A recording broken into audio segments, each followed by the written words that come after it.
के शुभ महीने भौमाश्रे द्वादशाम तिथों को आज लिंग पुराण की कथा आप सभी के कल्याणार्थ 67वां अध्याय। ब्राह्मण प्रमुखा वर्णा सर्वे तृणवन्तु मे वचा, ज्येष्ठं प्रति यथा राज्यं न देयं मे कंतचन, मम ज्येष्ठेन यदुना नियोगो नानुपालिता, प्रतिकूल मतिश्चयो न सा पुत्रा सतां मताम्। त्यात बोले, श्रेष्ठ ब्राह्मण तथा सभी वर्ण के लोग मेरा वचन ध्यान से सुने। मैं ज्येष्ठ पुत्र को कभी भी राज नहीं दूंगा, क्योंकि उसने मेरी आज्ञा का पालन नहीं किया है, पिता के प्रति विपरीत बुद्धि वाला है, वो सज्जनों के द्वारा पुत्र नहीं माना गया है।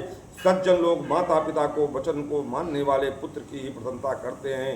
पुत्र वही है जो माता पिता के साथ पुत्र भाव में स्थित होकर व्यवहार करता है।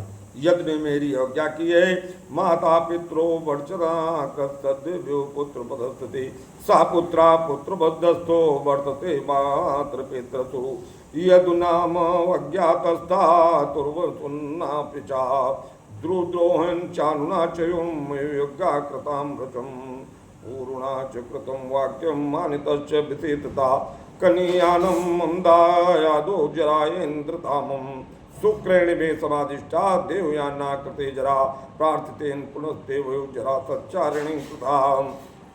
और विशेष रूप से उन्होंने मेरे वचन का पालन किया है और विशेष रूप से मेरा सम्मान भी किया है। मेरा छोटा पुत्र ही मेरा उत्तराधिकारी है, जिसने मेरे बुढ़ापे को स्वीकार किया।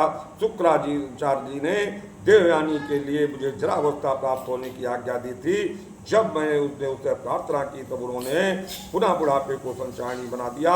कहा तथा उत्तरा नामधारी शुक्र ने स्वयं मुझे वो वर प्रदान किया था, जो पुत्र आपके अनुकूल व्यवहार करे वही आपके राज्य का अधिकारी होगा था। हे ब्राह्मणों, आप लोग भी मुझे आज्ञा दें कि वो पूर्व राज्य पर अभिषेक किया जा सके। तो प्रकृतया जो प्रजागण बोले, या पुत्रो गुण संपन्नो माता पित्रो हिता सदा, सर्वमाहत कल्याणम कनीयाना पिता बहु, आहारम पूर्वदम राज्यम या सुतो वाक्य कृतवा, बड़दानेन सुकृत्य च शक्त्या कर्तुन मन्यता। राजागण बोले, जो पुत्र गुण संपन्न सर्वदा माता पिता का हित करने वाला तथा समस्त कल्याण के योग्य हो, वो छोटा होने पर भी राज्य का अधिकारी होता है। अतः पुत्रो पुरु की राज्य के योग्य है, जिसने आपके वचन का पालन किया, शुक्र के वरदान से विपरीत कार्य नहीं किया।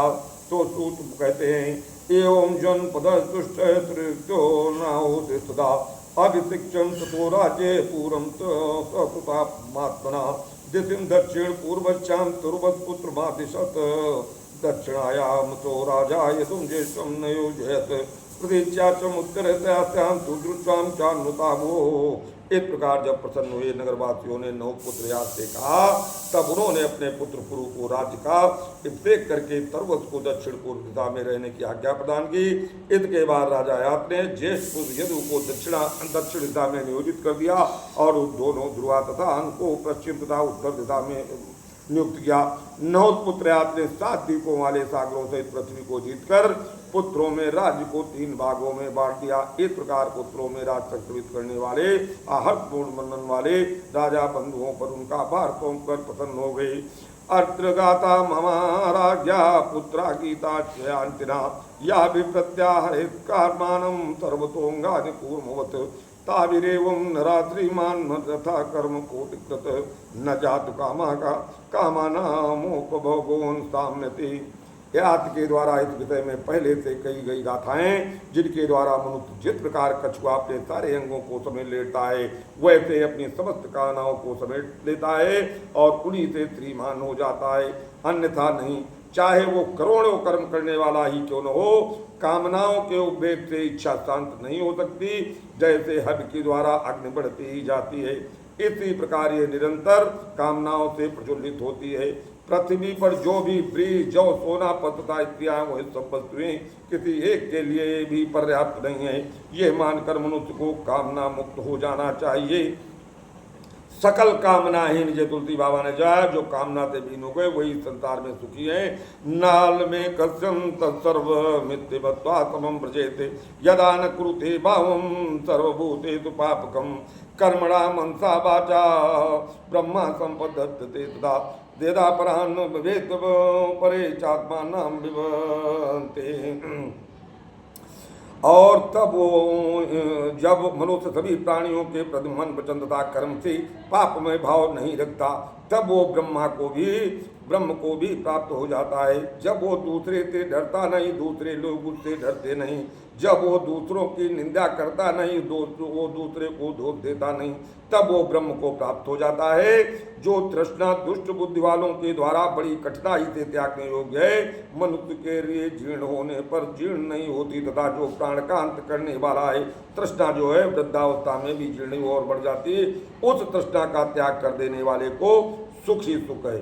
जीर्ण व्यक्ति के केश जीर्ण हो जाते हैं, जीर्ण व्यक्ति के दांत जीर्ण हो जाते हैं और नेत्र तथा कान जीर्ण हो जाते हैं। केवल तृष्णा उपद्रवहीन रहती है, वो शांत नहीं होती, अर्थात ये सदा तरुण बनी रहती है। सभी प्राणी स्वभावता ही जीर्ण होते हैं, इसमें संदेह नहीं।